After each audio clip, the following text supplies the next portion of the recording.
السلام علیکم ورحمۃ اللہ وبرکاتہ۔ رفیق الرحمان زاویہ اسکول سسٹم گول باغ ملتان۔ آج ہم پڑھیں گے حدیث نمبر 5۔ یہ ہمارا چھٹا لیکچر ہے، اس کے اندر ہم 5ویں حدیث پڑھیں گے۔ حدیث کا عنوان ہے ذاتی خواہشات کو تعلیمات نبی صلی اللہ علیہ وسلم کے تابع کرنا، یعنی انسان اپنی خواہشات کو نبی علیہ السلام کی تعلیمات کے تابع کر دے، اپنی خواہشات کو قربان کر دے نبی علیہ السلام کی تعلیم پر، یعنی وہ تعلیمات جو آپ علیہ الصلاۃ والسلام لے کر آئے۔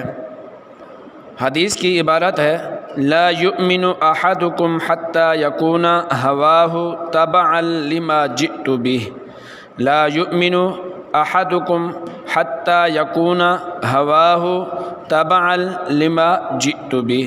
آج یہ حدیث لکھیں اور حدیث کا عنوان۔ السلام علیکم ورحمۃ اللہ وبرکاتہ۔